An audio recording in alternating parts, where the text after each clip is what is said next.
Hey everyone, it is Monday morning, meaning it's time for Motivational Monday. My name is Christopher Donnell and I'm one of the pastors here at Urbana UMC. And I'm here with my friend Victor today. And Victor, you traveled a long way to be here today, didn't you? Where are you from, Victor? It's so good to be here, first of all, and thank you for the opportunity. Absolutely. Yeah, we live in Belize, Central America. Yep. And our district is called Toledo. Awesome. Yeah, and so we flew up from Belize. Actually, the flight was probably about 4 hours and a half. Yeah. Not too bad. Not too bad. Yeah. But there were some layovers. Okay. So it took about 15 hours total. Oh, man. Time, yeah. Yeah, so Victor, you're from Belize. Your wife Sharon's here as well. Yes, she is. You've had quite a long history with Champaign County and Urbana. Yes, we have, and we're so thankful for Champaign County and the partners that God has placed in our lives. Yeah.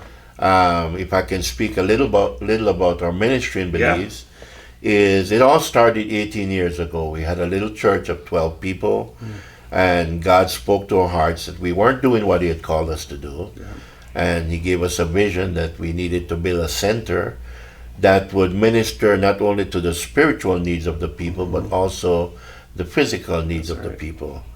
Well, that was good to hear. But one of the things is, in order to fulfill the vision He gave us, we would need a multi-purpose building. Right. And a good offering on a Sunday would be $20, Yeah. So how are you going to do that? Yeah.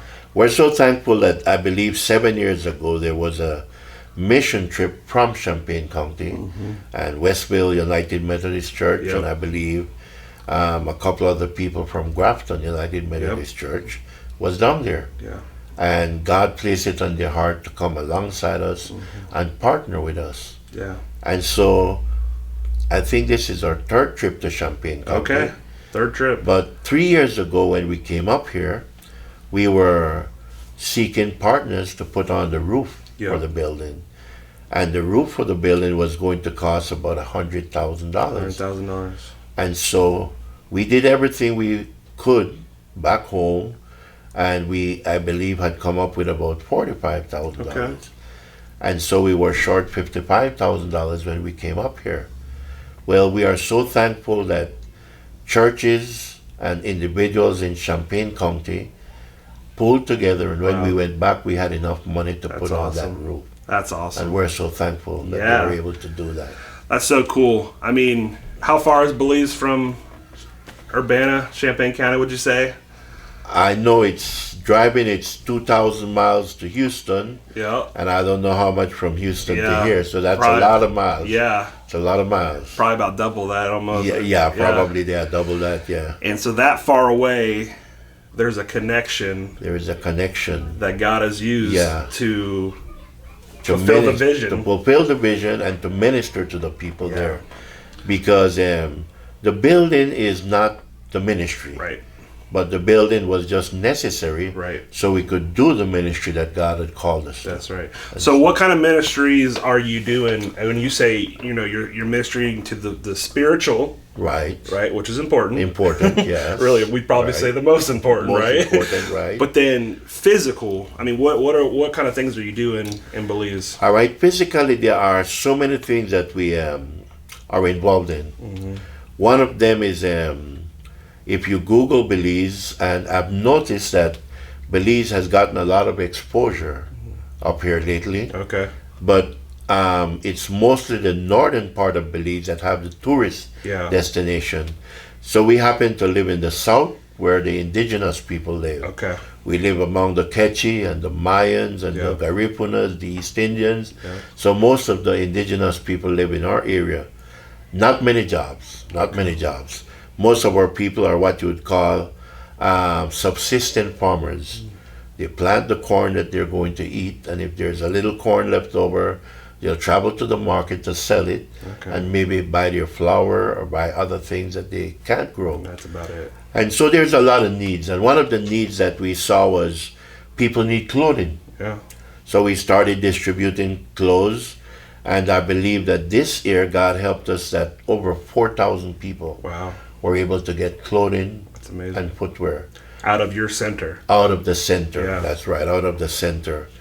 Another thing that we do is in the month of August, our children go back to school. Mm-hmm. Well, a lot of the parents can't afford to buy a backpack and school supplies for the kids. Right. Well, 2 weeks before we came up this year, God helped us to have vacation Bible school for the kids. Awesome. And we had over 600 kids. Wow. 600 kids at in BBS. the Dream Center, right, at That's BBS. awesome. Before that, we had solicited friends and partners to help us get these backpacks. So we were able to give 600 children from preschool to high school Wow. backpacks with school supplies. That's awesome. And that was such a blessing to them Yeah. and to their parents who couldn't afford That's to buy right. one, you know. So that's something else that we do. How have you seen relationships build out of that, the meeting the physical to the spiritual with parents and children? Well, I'll tell you what, our church is unique and it's a little bit different Mm-hmm. in that most of the people in our church, I would say 85%, are below 22 years. Wow. So it's a church full of young people Yeah. and full of children. Wow. Any given Sunday, our children's church can have anywhere from 50 to 100 kids Wow. show up. Our youth service is about the same. Wow. Anywhere from 45 to 100 youth kids, can yeah. show up on a Friday night. Wow. And most of these parents or their parents are in church. They don't go to church. So these Right. kids don't come from a church Right. background. But it's just we love on them and the Spirit of God draws them to Yeah. our congregation. And so you might say, well, that's the norm in Belize, but it's not. A lot of churches ask us, even in Belize, what do you do to attract these Wow. children and to attract these young people? Yeah. Let me give you an example. There's a young man that's 14 years old and he's on a worship team now. Awesome. He started coming to church when he was 3.5 years Oh, old. wow. His parents don't come, but he would catch the bus in town Yeah. at 3.5 years That's old amazing. and come to church. Yeah. And he's been faithful ever since. Mm-hmm. He goes to, I would say, a school that requires him to go to their church. Yeah. And so they asked him one day, well, why don't you come to our church? Oh, they said, we know why you go to that church up there. It's because they give stuff away. So he looked at them and he said, let me tell you something. When I started to go to that church, they had nothing. Wow. Absolutely nothing. And that's the truth. Yeah. And he said, you know why I go up there? He says, because I'm a Christian and that's a Christian church. Wow. And so that's just a testimony That's of cool. what it does. Yeah. That's cool. So, you guys have had the journey, you know. You say it's not the norm. What is a normal church situation in Belize? I mean, because you guys have gained attention and questions from other churches and Right. pastors on how are you doing what you're doing. So what's the normal situation for church life in Belize? It's like I always share with people that in our area in Toledo, the norm was small churches. Mm-hmm. Most churches are 12, 15 people. And I speak about big denominational churches, Right. like 12 people. And so that's the norm, you know. Yeah. A good sized church would have 30, 35 people. Yeah. And so our church from 12 has grown to, on any given Sunday, you can have 150 to 200 people. It's a good size. And we were putting them in a building that was originally made to seat 60 people. Oh, wow. So they're packed in there like sardines. Sardines, yeah. And so we call the multipurpose building that we're building, we call it the Dream Center. Dream Center, okay. And so on Easter Sunday, we met in the Dream Center for the first time. Awesome. Not completed, we're Right. still working on it, but we sent out buses and 500 people were in attendance at That's our awesome. Easter service. Praise God. Awesome, and we give God praise for Yeah. that, yeah. So So you're kind of out of the norm. yeah, And it's then- out of the norm. Yeah. People, a lot of time I'm asked to speak at pastors' conferences in Belize, and the subject they want to give me to speak on is church growth. How do you grow a church? Right. And most people are looking for a formula. Right. 1, 2, 3, ABC, That's what right, do you do? right. And we don't have that. We don't have a formula. Yeah. We said it's a God thing. Yeah. It's nothing that we can come up with that we do. That's right. We're just doing what God called us to do. That's right. Which is to love on people and to minister to their needs. Yeah. Spiritual and physical. Pretty simple, right? That's simple, it's almost like what Jesus commanded us to do. Yeah, that's exactly what he did. That's exactly what he did. Yeah, the least of these, right? Right. And he does say that he adds to the church daily. He adds. That's right. So it's not what we do. And we are also aware that the Word of God does say that there are some that plant, some that water, and some that reap. That's right. And so we acknowledge that there probably have been a lot of seeds sown. Yep. That now we are reaping those. That's good. So, well, that's a great perspective to think about the kingdom. Right. Because we are one small that's part, true. That's all one of us, right? part, that's true. And you talk about the history of the church since it's been birthed through Jesus Christ, right? I mean, there's been a lot of people who've gone before us, saints, oh, yes, a great cloud of witnesses, right? They're cheering us on. That's right, and there's going to be that way into the future. It will be. So it is God's church. It is His church, and we have to be faithful to it. It is His church, yeah. I always remind people that it's His church. That's right. I had one person call me the other day and said, "Hey, you see what one of your members posted on Facebook?" I said, "My members? I don't have any members." He said, "You mean his members?" Yeah, it's His church, not mine. That's awesome. Yeah. So how would you say, this is Motivational Monday.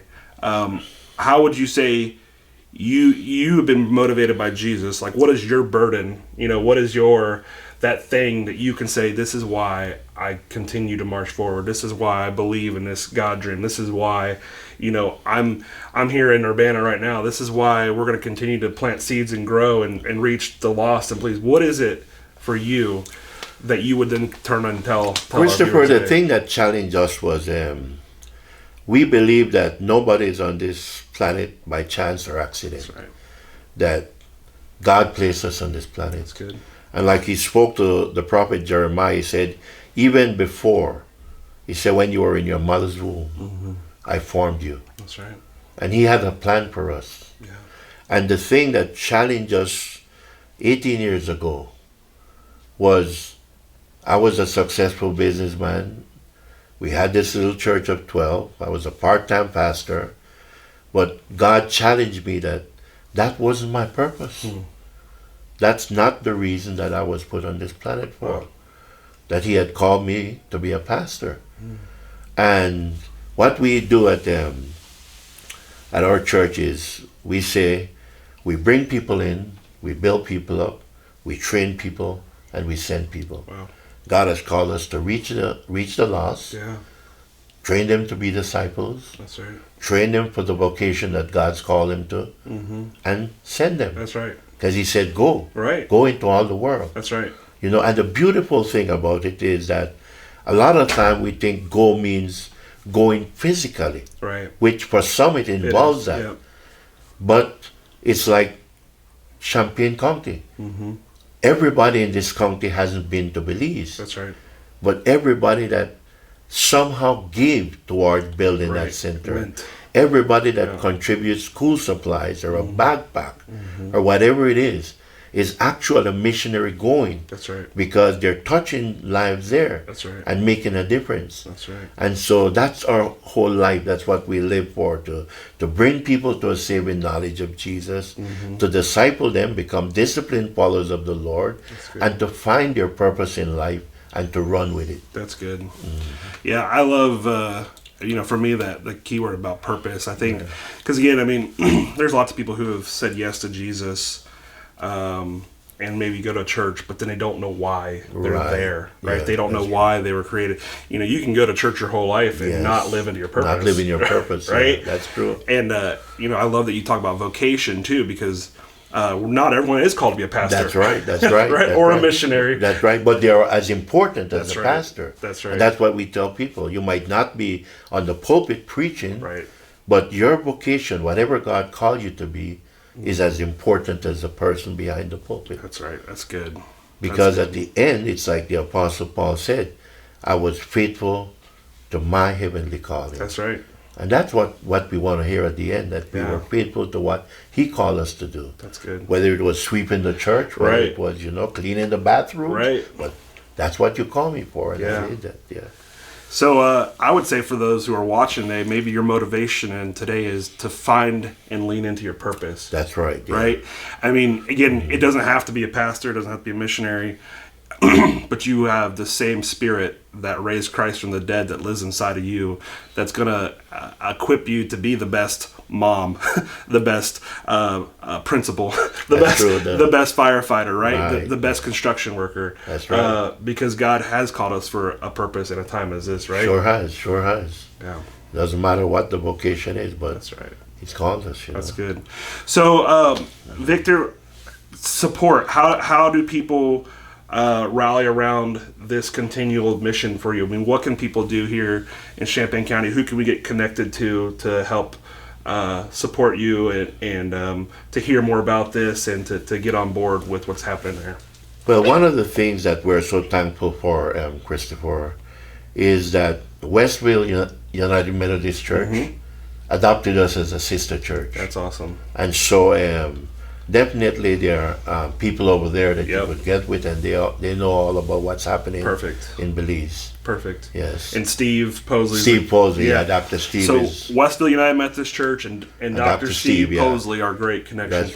That's right. Dr. Steve is not only our friend, but he's like family to us now. Yes, he's like family to us. That's awesome.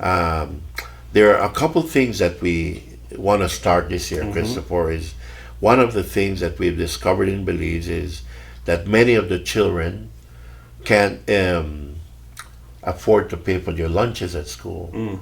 And so they go hungry. Right. And if a child is not eating, it affects their performance in school. Yeah.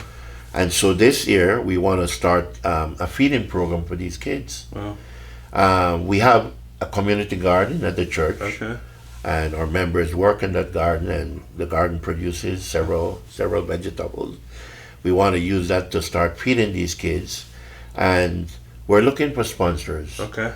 That you can sponsor a child for $25 a month. $25 a month. And that would give the child a meal every day for a month. Wow. Okay. So that's one of the new initiatives that we're doing, and so less than $1 a day. Less than $1 a day, right? Yeah. We'll feed a kid for a whole month. For a whole month. Wow. For a whole month. And so we are looking for sponsors to that. And so we could direct that to Westville United Methodist Church. Right. And the funds they'll definitely get it to us. So that's one of the initiatives that we have. Perfect. Another one we have is in Belize, elementary education is free. Okay. You can go right up to the 8th grade, and the government pays for that. Okay. But if your child is going to go to high school, then you have to pay for high school. Okay. And the tuition and to buy a set of uniforms is $225 for a year. For a year. Okay. And since we have so many youth coming to our church, there was a need for that. And 3 years ago, we started a program to sponsor these kids. That's awesome. We put it on our social media page, and we asked for people to come alongside us and partner with us. And we want to thank God that this year we're sending 20 children to high school. Wow, that's awesome. 20 of them, we paid their tuition, we bought their uniforms, and they're going. That's amazing. But there's a lot more. Yeah. So there was like 40 applications, and we had to pick through those and send 20. And so that's something else that people can always pray about and sponsor. Yeah. Well, that's good. Sponsoring, So $25 a day feeds $25 a month, $25 a month feeds young people for their lunch for the whole month.